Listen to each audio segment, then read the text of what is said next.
Presiden Donald Trump kembali serang Chairman The Fed Jerome Powell, sebut kebijakan suku bunga tinggi rugikan industri perumahan Amerika Serikat.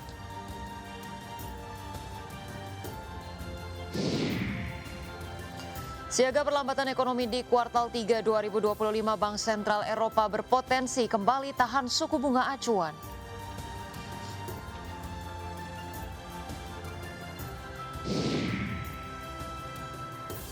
Simak perbincangan seputar market hari ini bersama Hendra Wardana, founder Republik Investor.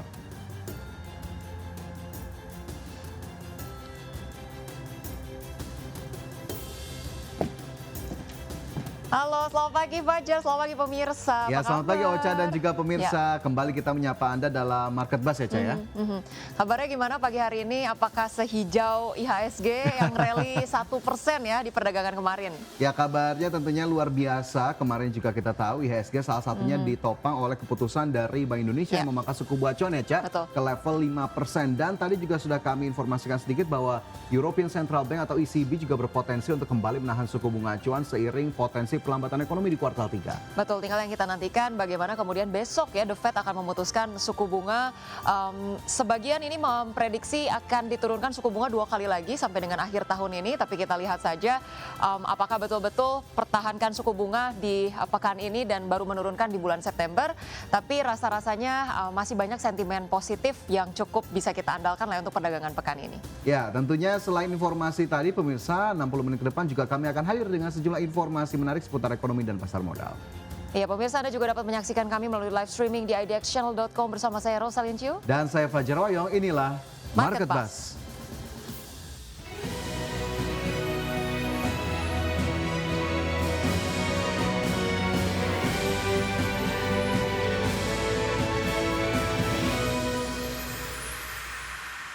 Dan Market Buzz hari ini diawali dengan isu viral. Pemirsa, di mana isu viral pertama datang dari Menteri Perhubungan Dudi Purwagandi yang mengatakan larangan penggunaan Truck Over Dimension Overload atau ODOL mulai diterapkan pada tahun 2027. Hal ini sesuai kesepakatan baik dengan pemilik barang maupun operator truk. Ya, Menhub menjelaskan pihaknya tengah membentuk kajian dan aturan yang mengenai standar pengoperasian truk angkutan barang di jalan raya, termasuk merumuskan standar gaji yang diterima oleh para supir truk.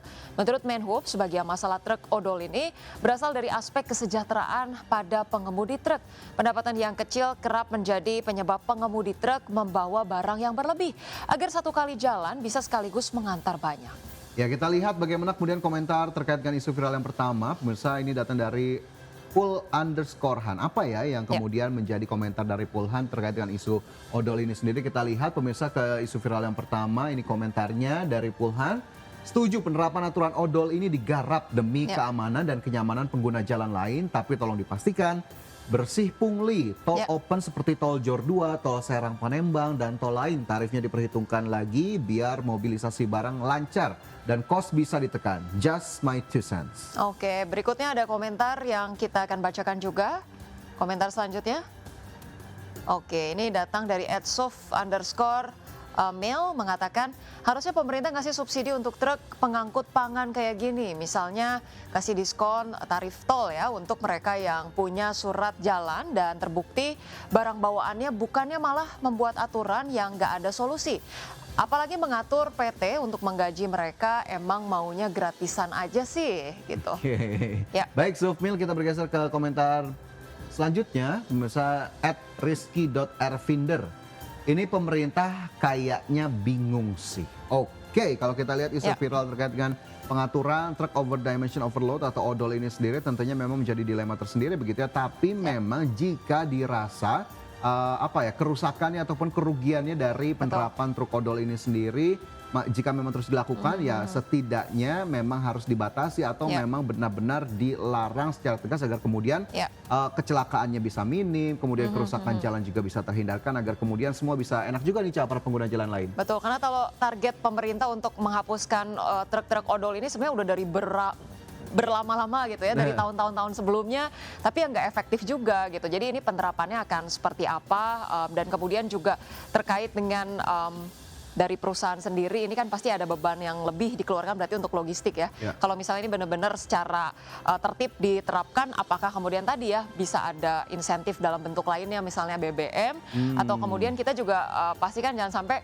kesejahteraan mereka-mereka yang bekerja di perusahaan logistik atau supir begitu ya, jadinya akhirnya lebih tertekan lagi dikarenakan perlu pada penyesuaian terkait dengan hal ini ya. Mungkin pemerintah perlu lebih komprehensif lagi mengkajinya begitu ya.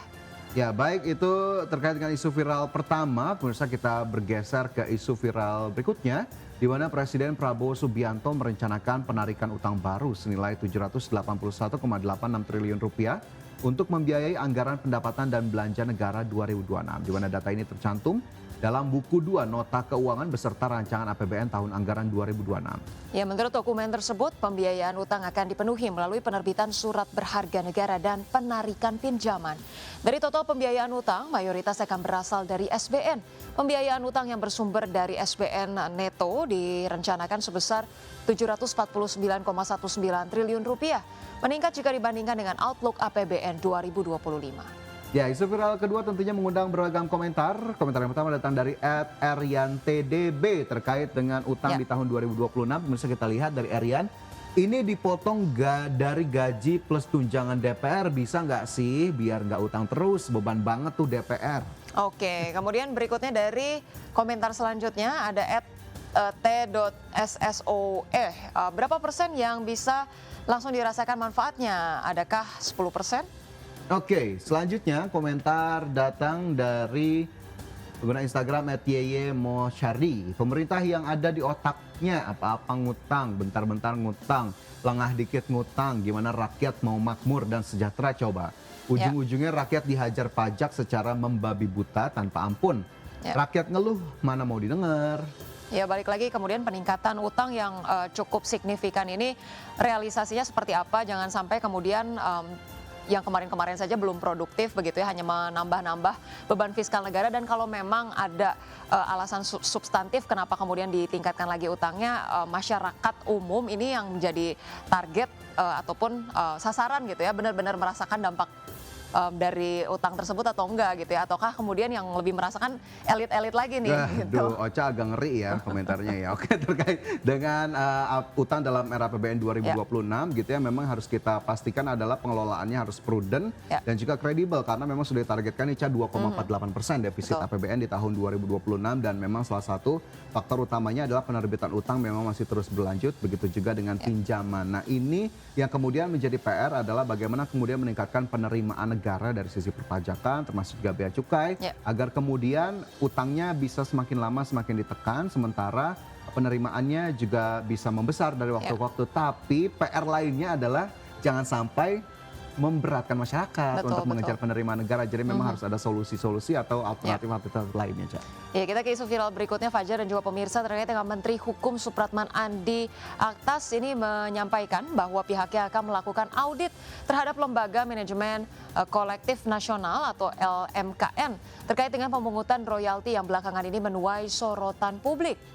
Ya, menurut Supratman, audit ini dilakukan agar ada transparansi terkait dengan pembayaran royalti. Audit ini juga bukan untuk mencari siapa yang salah. Karena itu Menkum meminta semua pihak sekarang ini agar dapat tenang terlebih dahulu sampai kemudian pemerintah selesai melakukan audit. Menkum juga mengungkapkan pemerintah tengah mengumpulkan semua pihak dalam rangka mendengarkan masukan terkait pemungutan royalti ini. Baik, kita lihat sejumlah komentar yang masuk untuk isu viral berikut ini. Kita lihat bersama-sama. Komentar pertama ini datang dari @Riawan Laki. Audit segera biar transparan, jangan musisi dan pencipta lagu dapat 400.000, pengurusnya gajinya 20 juta, 30 juta. Enak banget ya. Pakai caps lock lah ini Riawan ya nulisnya. Sepertinya ini resah sekali ya. Kita bergeser ke komentar berikutnya.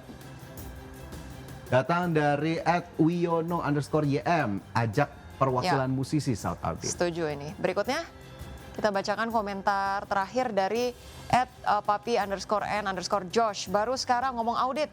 Kemarin-kemarin keluarin statement menantang. Katanya pengusaha yang kena royalti kok rakyat yang sewot. Nah, ini jadi mengingatkan saya pada postingan Ari Lasso ya beberapa waktu lalu. Dia men-spill gitu ya rincian dari royalti yang dia terima tuh hanya 750.000 dan kalau nggak salah ini tuh hanya ditransfer 3 atau 4 kali dalam 1 tahun gitu. Dia sekelas musisi besar saja hanya mendapatkan 750.000. Kemana uangnya gitu? Yang jadi pertanyaan, apalagi musisi-musisi kecil yang mungkin baru merintis karya begitu ya. Mereka juga butuh banyak exposure untuk meningkatkan exposure dari karya dan juga industri musik di tanah air gitu ya. Sedih juga katanya kalau 750.000 mendingan gak usah saya terima gitu. Iya, ini juga kalau kita berbicara soal musisi dan juga royalti, kemarin juga ada kabar dari Tompi tuh, Cak, yang akhirnya memilih keluar dari keanggotaan WAMI karena memang tidak kemudian puas dengan kinerja WAMI saat ini, terutama terkait dengan royalti. Karena tadi contohnya ada salah satu penyanyi begitu ya yang menerima hanya 700.000. Dan ini menjadi sangat miris, padahal ya bisa jadi lagu-lagu tersebut bisa digunakan dalam event-event besar, dalam penggunaan-penggunaan komersial, sehingga seharusnya memang mendapatkan yang lebih besar. Padahal di saat yang bersamaan juga ada musisi yang sudah dengan legowo mengikhlaskan, tidak apa-apa dipakai saja, terutama untuk penyanyi-penyanyi kafe begitu ataupun penyanyi-penyanyi yang memang bukan penyanyi kelas nasional. Tapi jika memang pengelolaan royalti ini masih belum begitu beres, ya kita harapkan bisa segera dibenahi ya, Cek ya. Betul, karena harapannya kemudian jangan sampai ini melemahkan semangat generasi muda yang ingin berkarya dan membangun karir di industri musik ya. Belum apa-apa udah kena kayak gini, baru juga mau rilis, baru mau happy nih didengerin banyak orang, oh mau ada royalti tapi royaltinya kecil banget, nggak nutup juga ya. Baiklah, kita harapkan persoalan ini bisa segera selesai dan menemui jalan keluar. Dan pemirsa, kita tinggalkan isu viral, kita bergeser ke informasi terkait dengan indeks harga saham gabungan, pemirsa, di mana rebound dengan kenaikan lebih dari 1% pada perdagangan Rabu. Indeks harga saham gabungan kembali mendekat ke level 8.000. Iya, pemirsa jangan kemana-mana karena informasi dan pembahasan selengkapnya akan dibawakan langsung oleh rekan Fajar Wayong. Pemirsa, Market Plus akan segera kembali.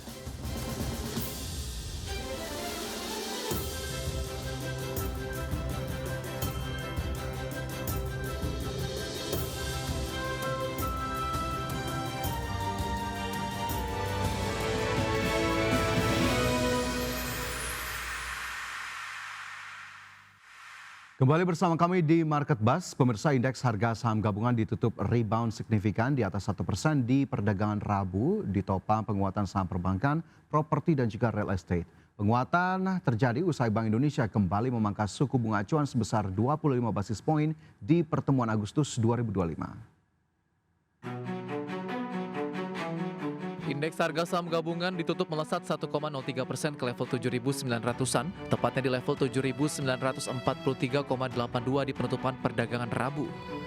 Kenaikan IHSG ditopang seluruh indeks sektoral dengan sektor yang naik paling tinggi antara lain properti dan real estate melesat 2,56%, sektor barang baku naik 1,83%, sektor barang konsumer primer melaju di 1,63%, sektor keuangan terapresiasi di 1,18%, sektor perindustrian naik 1,03% dan barang konsumer non-primer menguat 0,62%.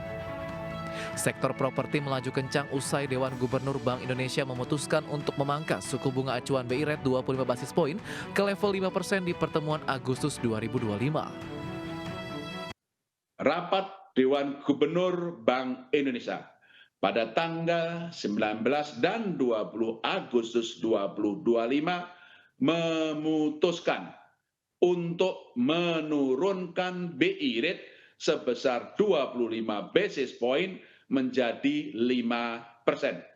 Demikian juga suku bunga deposit facility turun sebesar 25 basis point menjadi 4,25% dan suku bunga lending facility juga turun sebesar 25 basis point menjadi 5,75%. Keputusan penurunan suku bunga BI Rate ini konsisten dengan tetap rendahnya perkiraan inflasi tahun 2025 dan 2026 dalam sasaran 2,5 plus minus 1%, terjaganya stabilitas nilai tukar rupiah, dan perlunya mendorong pertumbuhan ekonomi sesuai dengan kapasitas perekonomian. Sektor properti dan real estate melesat ditopang beberapa saham, diantaranya saham BSDE ditutup menguat 8,20% di level Rp990 per saham. Saham CBDK ditutup menguat 1,25% di level Rp6.075 per saham. Saham PANI ditutup menguat 0,16% di level Rp15.960 per saham. Saham SMRA ditutup menguat 4,93% di level Rp462 per saham. Saham SSIA ditutup menguat 4,62% di level Rp2.490 per saham. Saham BKSL ditutup menguat 5,14% di Rp156 per saham. Saham Pewon ditutup menguat 3,19% di level Rp388 per saham. Dari sisi emiten, saham Bank Jumbo jadi penopang utama IHSG. Saham BMRI ditutup menguat 3,13% di level Rp4.950 per saham. Saham BBRI ditutup menguat 2,72% di level Rp4.150 per saham. Dan BBNI ditutup menguat 2,31% di level Rp4.430 per saham. Ketiga bank ini memiliki bobot 34,82 indeks poin terhadap kenaikan IHSG. Selain saham bank, saham BRPT ditutup menguat 5,38% di level Rp2.350 per saham, berkontribusi 7,45 indeks poin. Dan saham DCII ditutup naik 1,03% di level Rp348.550 per saham dan menggerakkan IHSG 3,82 indeks poin. Berbagai sumber IDX Channel.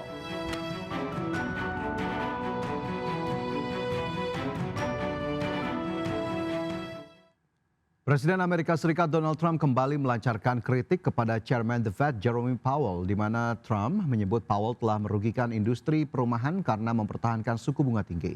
Kritikan terbaru Trump ini muncul jelang pidato Jerome Powell pada simposium tahunan di Jackson Hole pada Jumat mendatang. Presiden Amerika Serikat Donald Trump kembali melancarkan kritik pedas kepada Chairman The Federal Reserve Jerome Powell. Trump menuduh Powell telah merugikan industri perumahan karena mempertahankan suku bunga tinggi sehingga menyulitkan masyarakat memperoleh kredit kepemilikan rumah. Komentar terbaru Trump ini muncul jelang pidato Powell dalam simposium tahunan di Jackson Hole pada Jumat mendatang, di mana investor akan mencermati arah pandangan Powell terhadap ekonomi dan kemungkinan penurunan suku bunga acuan jangka pendek. The Fed sendiri dijadwalkan menggelar rapat kebijakan berikutnya pada 16 dan 17 September. Saat ini para investor dan ekonom memperkirakan Bank Sentral hanya akan menurunkan suku bunga sebesar 25 basis poin bulan depan, dengan potensi pemangkasan lanjutan yang serupa pada akhir tahun. Angka ini jauh lebih kecil dibandingkan desakan Trump yang meminta pemangkasan beberapa persen. Menteri Keuangan Amerika Serikat Scott Bessent bahkan sempat mendorong pemangkasan hingga 50 basis poin pada September. Adapun The Fed terakhir kali memangkas suku bunga sebanyak 50 basis poin pada September 2024 lalu. Dua kali pemangkasan tambahan dilakukan setelah Trump kembali terpilih. Namun sepanjang tahun ini suku bunga ditahan di kisaran 4,25% hingga 4,5%. Kekhawatiran inflasi yang berpotensi dipicu tarif impor Trump serta kondisi pasar tenaga kerja yang masih kuat menjadi alasan The Fed menahan diri. Data terbaru menunjukkan inflasi masih belum kembali ke target The Fed di 2%. Indeks harga konsumen naik 0,2% pada Juli dengan inflasi tahunan stabil di 2,7%. Berbagai sumber, IDX Channel. Ya, sementara itu Bank Sentral Eropa ECB mengantisipasi pertumbuhan ekonomi akan lebih lambat pada kuartal 3 2025 karena ada ketidakpastian perdagangan global. Adapun kesepakatan terbaru dari Amerika Serikat masih belum terlalu meredakan ketegangan tensi dagang. Ya, Presiden European Central Bank atau ECB Christine Lagarde mengatakan tarif sebesar 15% yang saat ini dikenakan Amerika terhadap sebagian besar barang kiriman Eropa masih lebih tinggi sedikit dari asumsi ECB pada Juni, walaupun jauh di bawah skenario terburuk. Ia pun menyebut ketidakpastian global masih bertahan akibat situasi kebijakan yang sulit diprediksi. Lagarde menyatakan ketidakpastian itu tetap ada karena tarif sektoral terhadap produk farmasi dan semikonduktor masih belum jelas. Sementara itu para pejabat ECB diperkirakan mempertahankan suku bunga deposito di level 2% saat rapat kebijakan September. Keputusan itu pun akan memperpanjang jeda mempertahankan suku bunga yang dimulai bulan lalu setelah kampanye penurunan suku bunga selama 1 tahun. Sementara itu berdasarkan data, perekonomian 20 negara anggota zona euro secara tak terduga tumbuh sebesar 0,1% pada kuartal 2 2025 yang menunjukkan ketahanan di tengah tekanan perdagangan dan gejolak geopolitik. Adapun inflasi berada di sekitar target ECB sebesar 2%.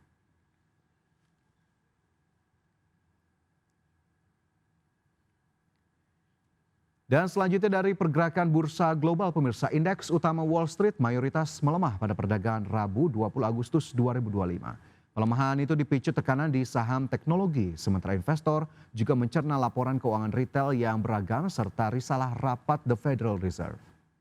Ya, pada perdagangan Rabu indeks S&P 500 turun 0,24% ke level 6.395 mencatat penurunan 4 hari beruntun. Indeks Nasdaq Composite yang syarat saham teknologi tergerus 0,67% ke 21.172, menandai 2 hari berturut-turut di zona merah. Sebaliknya, indeks Dow Jones Industrial Average menguat tipis 0,04% ke level 44.938. Ya, sementara itu bursa ekuitas Eropa berakhir di zona hijau pada Rabu didorong saham konsumen dan perawatan kesehatan, sementara kejatuhan saham teknologi dan pertahanan membatasi penguatan menjelang pertemuan penting petinggi bank sentral global. Indeks acuan Eropa Stock 600 ditutup menguat 0,23% ke 559,09, level penutupan tertinggi dalam lebih dari 5 bulan. Indeks FTSE 100 Inggris mencapai rekor tertinggi dan ditutup melesat 1,08% ke level 9.268. Sedangkan indeks DAX Jerman turun 0,6% ke posisi 24.274.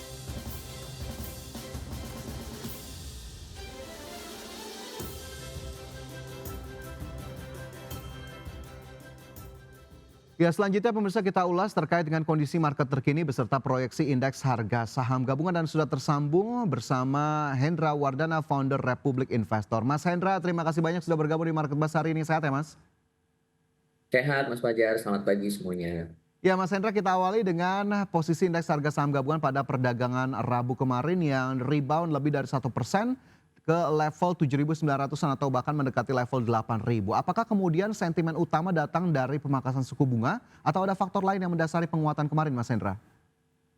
Iya, betul sekali Mas Fajar. Kalau kita lihat memang kenaikan ISG kemarin itu lebih dari 1%, memang tidak bisa dilepaskan dari sentimen kuat ya terkait dengan pemangkasan suku bunga acuan Bank Indonesia sebesar 25 bips ke level 5%. Kalau misalnya kita lihat juga pasar sudah mengantisipasi nih terkait dengan pemangkasan ini. Tapi memang bisa dibilang konfirmasinya lebih nyata dan membuat euforia semakin besar ketika misalnya kemarin diputuskan menurunkan suku bunganya. Nah, investor juga melihat langkah Bank Indonesia ini bisa dibilang sebagai sinyal bahwa sepanjang 2025 berpotensi mendapat total 4 kali ya pemangkasan suku bunga 100 bips yang sebelumnya 6%, sekarang udah 5%. Artinya arah kebijakan moneter sedang pro nih terhadap pertumbuhan.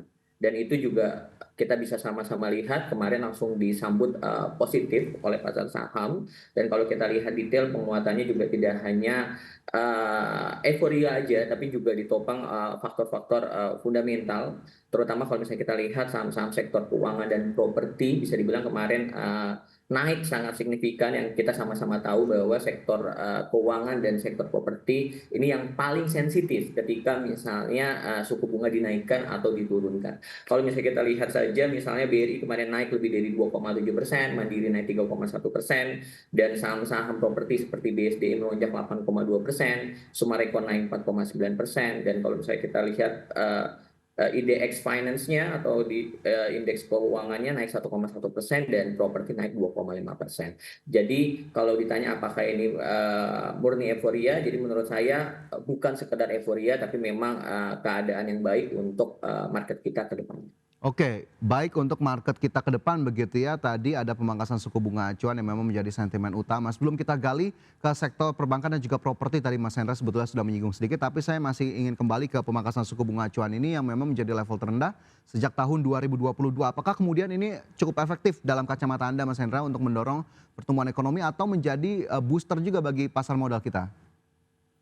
Iya, betul sekali Mas Fajar. Kalau misalnya kita lihat pemangkasan BI rate ke 5% ini memang jadi langkah yang bisa dibilang strategis ya. Apalagi kalau misalnya kita lihat posisinya sekarang sudah berada di level terendah yang tadi Mas Fajar sampaikan, terendah sejak tahun 2022. Jadi ada beberapa alasan sebenarnya yang mendasari keputusan Bank Indonesia menurunkan suku bunganya sampai saat ini di level 5%. Pastinya pertumbuhan ekonomi kita walaupun memang 5,12%, tapi angka inflasi kita bisa dibilang masih sangat rendah di sekitar 1,8 sampai 2,5%. Nah, ini yang mungkin akan menimbulkan memacu daya beli masyarakat kalau misalnya suku bunga itu diturunkan. Dan kita juga lihat terkait dengan nilai tukar rupiah juga bisa dibilang masih terkendali nih di sekitaran 16.100 sampai 16.300 per dolar. Jadi tentu saja bisa dibilang pemangkasan Bank Indonesia ini sangat positif. Apalagi kalau misalnya kita lihat terkait dengan The Fed pada September juga memberikan bisa dibilang apa ya, memberikan ruang nih lebih longgar bagi Bank Indonesia juga untuk bertindak. Kalau kita bicara efektivitas, menurut saya langkah ini cukup tepat sasaran karena saat ini memang konsumsi rumah tangga yang tadi saya sampaikan cukup stagnan, dan di bulan September nanti The Fed ada kemungkinan besar itu akan menurunkan suku bunganya juga. Jadi saya menilai ini strategi yang bagus untuk Bank Indonesia. Oke, strategi yang bagus dari Bank Indonesia sepertinya Bank ini Indonesia. sudah melakukan langkah forward looking begitu ya, sebelum kemudian nanti The Fed diperkirakan akan kemudian memangkas suku bunga acuan yang memang sudah masuk dalam ekspektasi pelaku pasar. Baik, dari pemangkasan suku bunga acuan yang juga sama-sama The Fed masih kita nantikan begitu ya, yang tadi juga sudah disebutkan oleh Mas Hendra, kita bergeser ke sektor yang kemarin memang menjadi pendorong dari indeks harga saham gabungan. Mas Hendra, tadi sudah disebutkan sebetulnya sedikit sektor perbankan ini menjadi motor kenaikan IHSG. Apakah kemudian penguatannya masih berpotensi berlanjut atau justru sudah masuk dalam fase profit taking lagi, Mas Hendra? Iya, balik lagi kalau misalnya kita lihat memang saham perbankan hari ini aja dibuka katakanlah naik tapi cenderung tipis ya. Kayak BBRI kemarin ditutup di level previousnya itu di level 4.150, sekarang baru naik di 4.160 sampai 4.170. Apakah ada potensi koreksi? Pertanyaannya seperti itu ya. Kalau misalnya kita lihat memang sebenarnya BBRI sudah mulai justru baru mulai untuk breakout. Jadi sebenarnya menarik untuk dicermati. Dan kalau misalnya kita lihat secara keseluruhan saham perbankan memang menjadi motor utama ya untuk penguatan IHSG kemarin, terutama kalau misalnya kita lihat juga kondisi asing juga cukup signifikan. Kalau misalnya kita lihat kemarin Bank Mandiri asing mencatatkan net buy sebesar 333 miliar, BRI naik sebesar 302 miliar. Jadi arus dana asing ini bisa dibilang membuat sektor perbankan menjadi penopang utama untuk indeks. Tapi kalau misalnya ditanya apakah ada kemungkinan untuk koreksi, mungkin saja, tapi saya melihat beberapa saham untuk swing trade seperti BRI dan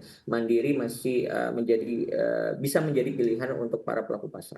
Oke, masih ada potensi koreksi tentu saja, tapi masih juga bisa dijadikan pilihan terutama untuk swing trade, BBRI dan juga BMRI. Ini BBRI juga kalau saya tidak salah masuk dalam salah satu saham rekomendasinya Mas Hendra begitu ya di hari ini. Mungkin langsung kita ulas dua saham Betul, perbankan tadi yang Mas Fajar. sama-sama Himbara, BBRI terlebih dahulu, nanti baru ke BMRI. Kalau BBRI gimana nih proyeksi atau level terdekatnya sebetulnya Mas Hendra?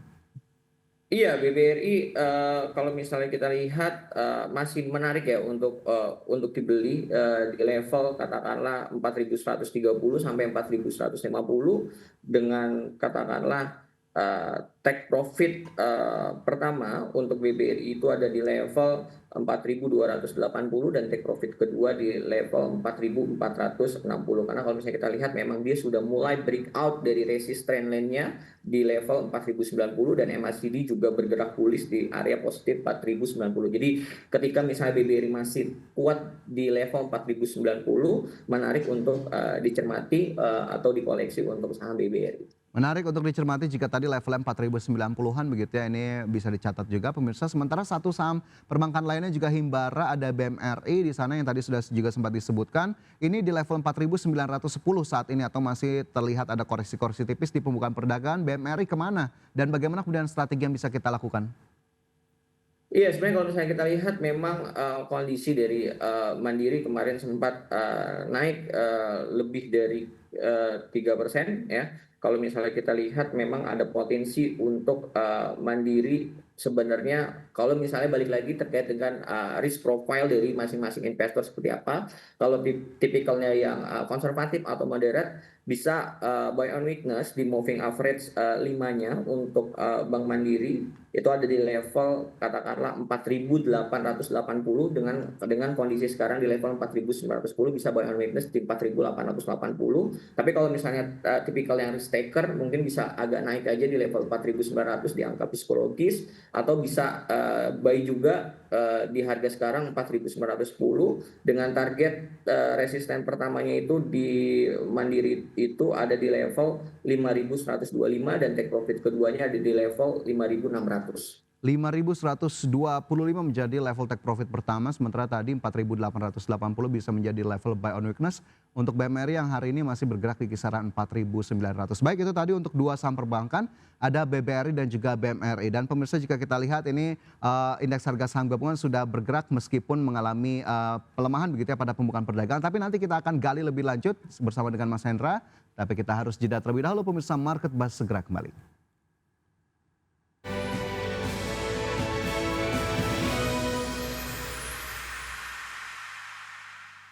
Anda masih bersama kami dalam Market Buzz, pemirsa, dan sebelum kita lanjutkan ulasan kita di pagi hari ini, saya ingin ajak Anda untuk melihat posisi terkini dari pembukaan indeks harga saham gabungan. Pemirsa, bisa kita cermati berdasarkan data dari RTI, di mana IHSG terpantau mengalami pelemahan setelah rebound lebih dari 1% pada perdagangan Rabu kemarin, di mana IHSG melemah 0,5% level 7.857,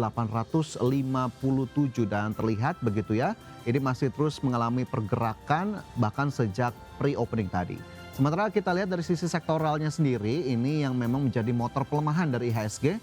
Ada sektor keuangan justru berbalik arah dari penguatan kemarin, transportasi juga melemah, sektor kesehatan, kemudian juga non-cyclical, serta sektor energi yang justru memerah pada pembukaan perdagangan. Sementara teknologi, basic industry, properti, dan juga cyclical ini justru masih mengalami penguatan. Sementara jika kita lihat dari saham-saham top gainers yang masuk dalam daftar, ada Aman Mineral, kemudian juga ada BRMS, JAR, CNT, Cuan, dan Goto. Sementara dari sisi losers ini masih terus bergerak, pemirsa, di SSA, SSI, ABMA, BKSL, NKP, AMRT, INET.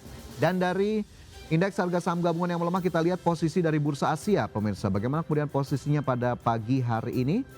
Dari Bursa Asia terpantau Nikkei Tokyo melemah 0,62%. Level 42.624, Straits Times Index Singapura menguat 0,05%, Kospi Korea menguat 0,82%, sementara Hang Seng Hong Kong melemah 0,02% ke 25.165. Dan kita berlanjut ke saham pilihan hari ini, pemirsa, yang juga dapat Anda cermati. Ada BBRI di sana menjadi salah satu saham pilihan dengan rekomendasi buy. BRPT juga masuk rekomendasi, dapatkan rekomendasi buy. BRMS buy, dan juga SCMA yang juga disematkan rekomendasi buy.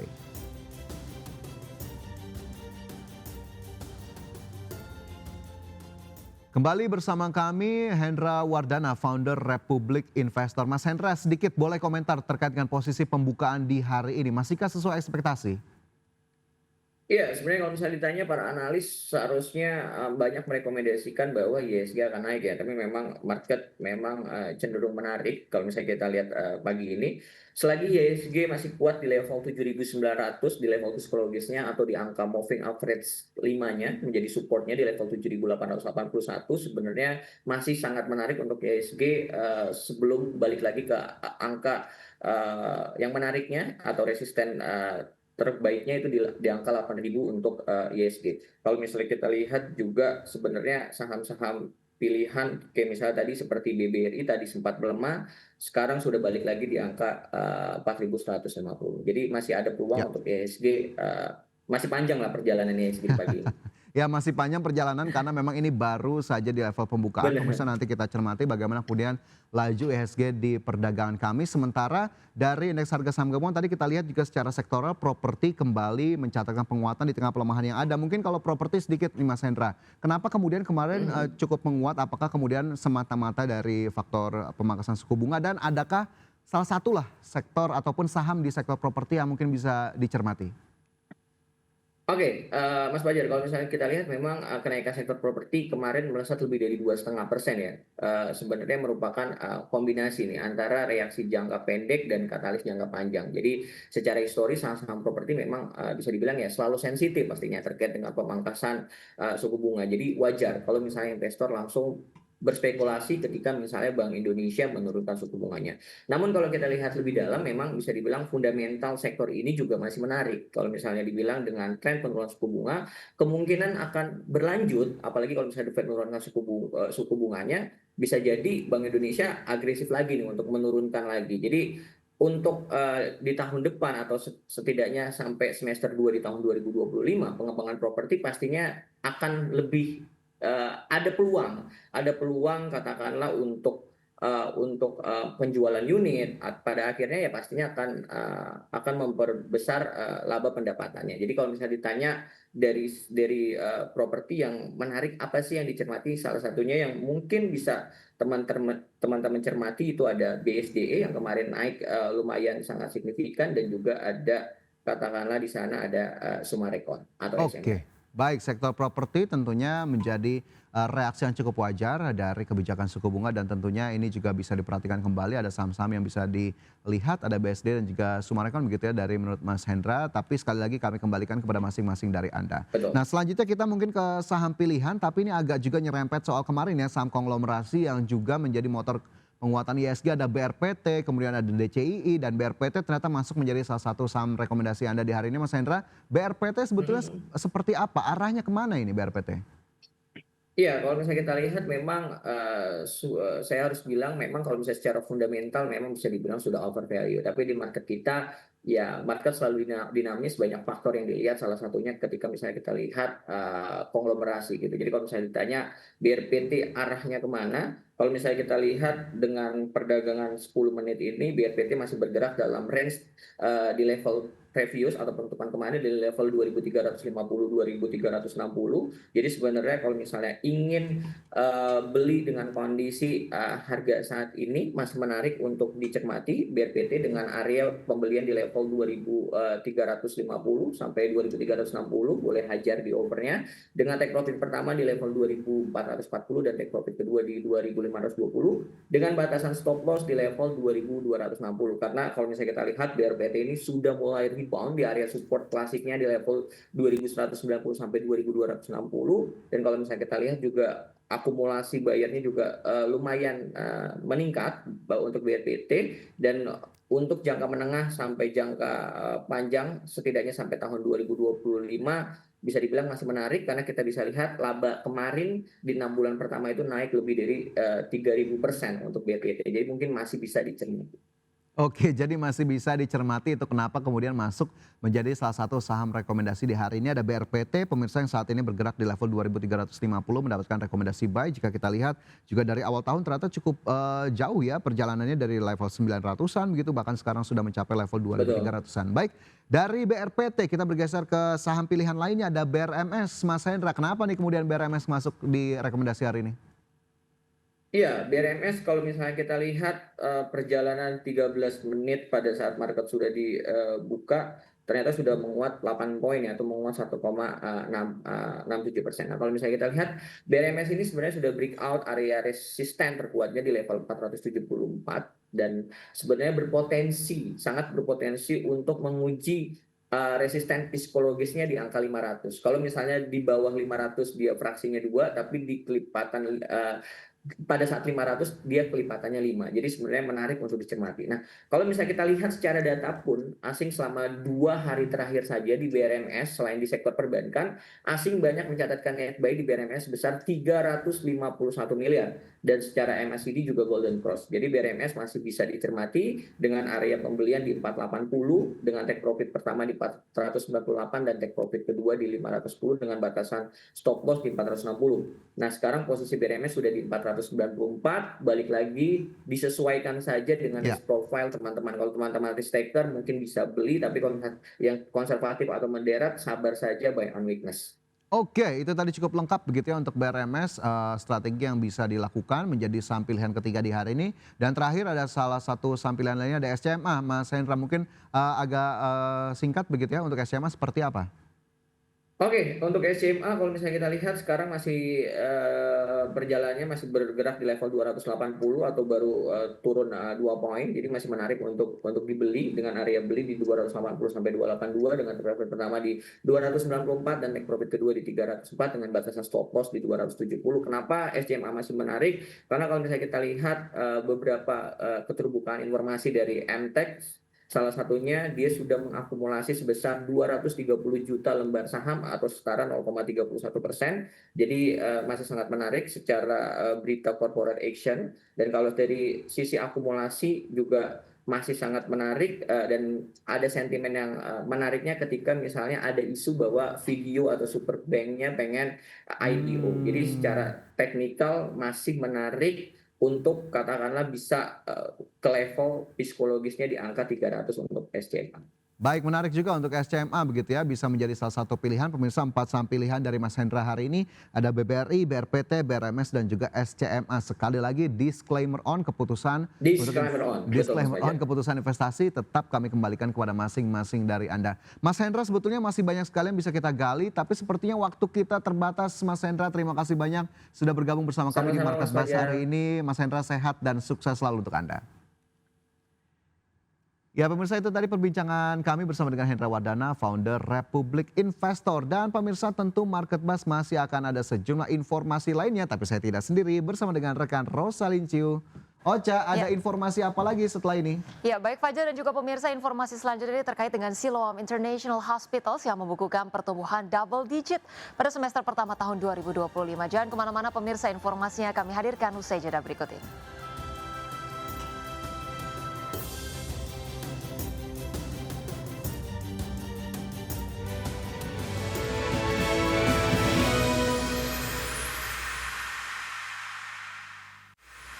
Masih di Market Buzz, pemirsa, PT Siloam International Hospitals Tbk membukukan kinerja yang positif sepanjang paruh pertama 2025. Ya, perseroan membukukan laba bersih senilai 456,82 miliar rupiah atau naik 45,35% dibandingkan raihan pada periode yang sama di tahun 2024. Emiten rumah sakit PT Siloam International Hospitals Tbk membukukan kinerja yang positif sepanjang paruh pertama 2025. Dari sisi bottom line, perseroan mampu membukukan laba bersih senilai 456,82 miliar rupiah pada periode Januari-Juni 2025.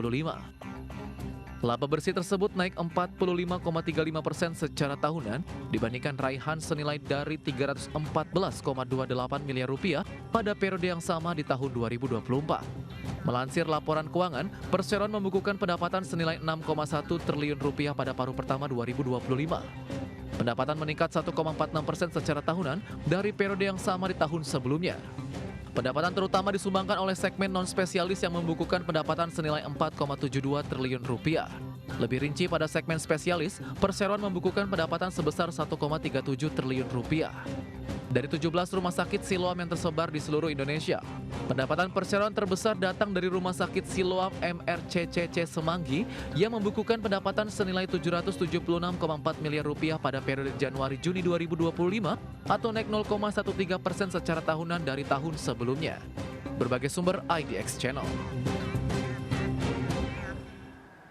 PT Multi Bintang Indonesia Tbk mengumumkan perubahan susunan Dewan Komisaris melalui RUU PSLB yang digelar pada 15 Agustus 2025. Ya, Jose Rolando Sanz Dominguez resmi diangkat sebagai komisaris perseroan menggantikan Radovan Sikorski yang mengundurkan diri dari jabatan sebagai komisaris. PT Multi Bintang Indonesia Tbk mengumumkan perubahan susunan Dewan Komisaris melalui rapat umum pemegang saham luar biasa yang digelar pada 15 Agustus lalu. Dalam rapat yang dihadiri 93,12% pemegang saham, para pemegang saham menyetujui pengunduran diri Radovan Sikorski dari jabatannya sebagai komisaris. Sebagai pengganti Jose Rolando Sanz resmi diangkat sebagai komisaris perseroan. Dengan keputusan tersebut, susunan Dewan Komisaris Multi Bintang kini terdiri dari Maurits Daniel Rudolph sebagai Presiden Komisaris sekaligus Komisaris Independen, Clayton Alan Wenas sebagai Komisaris Independen, Ude Sankar Sinha dan Karsma Rais sebagai Komisaris, serta Jose Rolando Sanz sebagai Komisaris baru.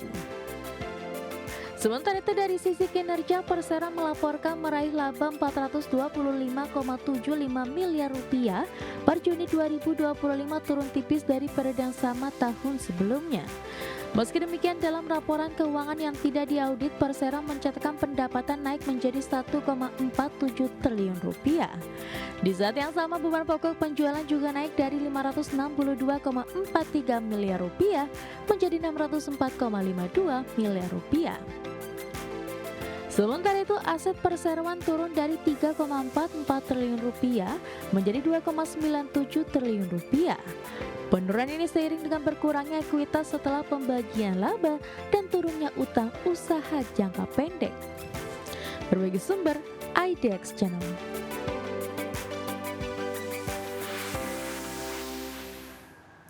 Ya pemirsa, informasi menarik lainnya masih akan kami hadirkan usai jeda berikut ini, tetaplah bersama kami.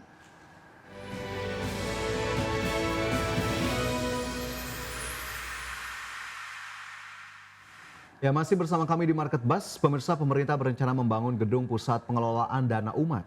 Ya pemirsa, gedung ini akan dibuat setinggi 40 lantai di kawasan Bundaran Hotel Indonesia, Jakarta, dan diprediksi akan mengelola dana sebesar 500 triliun rupiah per tahun. Presiden Prabowo Subianto telah menyiapkan lahan bekas gedung Kedutaan Besar Inggris yang berada di kawasan Bundaran HI Jakarta untuk dijadikan gedung pusat pengelolaan data umat. Pusat data umat ini ditargetkan menjadi sentra keuangan syariah nasional, mulai dari pengelolaan zakat, infak, sedekah, wakaf, hingga jaminan produk halal dapat diurus dalam satu lokasi. Gedung pusat dana umat tersebut akan dibangun setinggi 40 lantai dan akan dijadikan rumah bagi berbagai lembaga keuangan syariah termasuk Basnas, Majelis Ulama Indonesia, Badan Penyelenggara Jaminan Produk Halal atau BPJPH, hingga Badan Pengelolaan Keuangan Haji atau BPKH. Lembaga-lembaga ini sebagian besar masih harus menyewa kantor sendiri-sendiri. Menteri Agama Nasaruddin Umar menegaskan gagasan pusat dana umat ini muncul dari kepedulian Presiden Prabowo Subianto terhadap potensi besar dana umat yang belum dikelola secara optimal. Diharapkan mampu meningkatkan profesionalisme para pengelola dana, memperkuat kepastian hukum wakaf dan memperluas pemanfaatan aset keumatan bagi pembangunan nasional. 1 triliun itu mampir di tempat-tempat pengumpul yang lain. Belum lagi wakaf. Wakaf itu Pak 178 triliun tuh. Kalau kita diefektifkan itu per tahun. Belum lagi saya sebutkan pundi-pundi tadi itu. Sedekah infak jariah, hibah wasiat, ya. Kemudian juga luqatah, kafarah, wadiah, dan hiwalah, dan seterusnya. Itu kalau dikumpulkan itu minimum 500 triliun dana umat bisa kita kumpul setiap tahun. Wah, luar biasa itu, Pak Nasar. Menteri Agama menambahkan bahwa instruksi Presiden Prabowo agar pusat pengelolaan dana umat ini dibangun di lokasi paling strategis dan ikonik di ibu kota yang diharapkan dapat mencerminkan semangat kemandirian dan kebangkitan ekonomi umat di Indonesia. Dari Jakarta, Tim Liputan IDX Channel. Pemirsa, Bank Indonesia menilai rencana pembangunan pusat dana umat yang dicanangkan Presiden Prabowo Subianto sejalan dengan planning pengembangan ekonomi syariah Indonesia yang siap menopang pertumbuhan ekonomi syariah dunia. Ekonomi syariah di Indonesia terus berkembang dan menjadi salah satu pilar penting bagi pertumbuhan ekonomi nasional.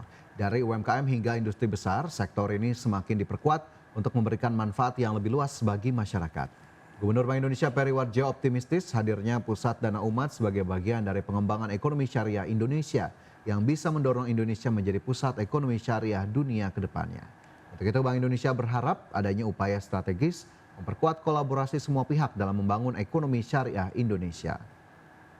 Kita jadikan Indonesia, istilah beliau adalah arus baru, bukan poros. Alhamdulillah, 10 tahun ya. Indonesia adalah salah satu pemain ekonomi keuangan syariah global. Alhamdulillah.